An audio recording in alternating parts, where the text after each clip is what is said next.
Isang buwan na mula nang ilibing si Aling Rosa, isang ina na OFW sa Middle East.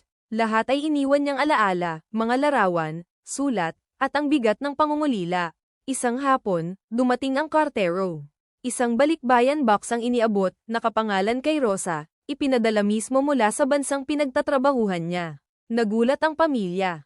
Paano ito nakarating, gayong patay na siya, bulong ng kanyang anak na si Liza. Nang buksan nila ang kahon, isa-isang lumabas ang mga gamit, damit, tsokolate, laruan, at mga regalo. Ngunit sa ilalim, may isang maliit na kahon. Nakasulat, para kay Liza, buksan mo sa tamang oras. Nanginginig ang kamay ng dalaga. Binuksan niya ito at nakita ang isang sulat, pamilyar ang sulat kamay ng ina.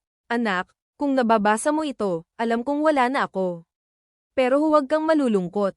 Ang kaong ito ay pinadala ko bago ako pumanaw, dahil gusto kong maramdaman mong kahit sa huling sandali, iniisip pa rin kita.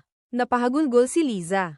Ngunit bago siya makalapit, biglang umilo ang cellphone niya, isang unknown number ang tumatawag. Nang sagutin niya, isang tinig ang lumabas, pamilyar, malambing, nanginginig. Anak, nakuha mo ba ang regalo ko?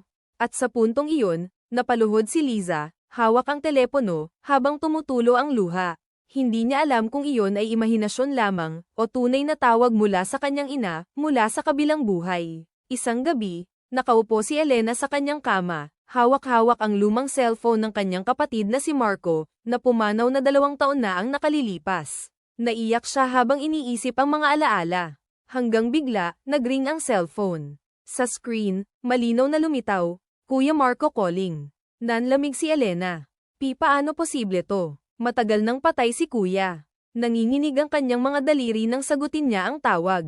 Hello? Sa kabilang linya, narinig niya ang boses ni Marco, mahina, malungkot, at parang galing sa malayo. Elena, huwag kang lalabas bukas ng gabi, sa 12:00. Kahit anong mangyari, manatili ka sa loob ng bahay. Bago pa siya makapagtanong, tuluyang nawala ang linya. Kinabukasan, nag-isip si Elena kung paniniwalaan ba niya ang tawag. Pero nang dumating ang 12:00 ng gabi, narinig niya ang malakas na sigawan sa labas.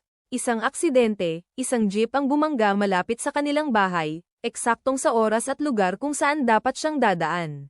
Napaluha si Elena. Kung hindi niya pinakinggan ang tawag mula sa kanyang yumaong kapatid, baka siya ang nadamay. Ngunit sa kanyang cellphone, isang bagay ang lalong nagpagulo ng kanyang isip. Ang tawag na dumating kagabi ay nakasave pa rin. At malinaw na nakasulat ang oras ng call log, August 22, 2027 incoming call. Mula sa hinaharap, at mula sa isang taong matagal nang nakalibing.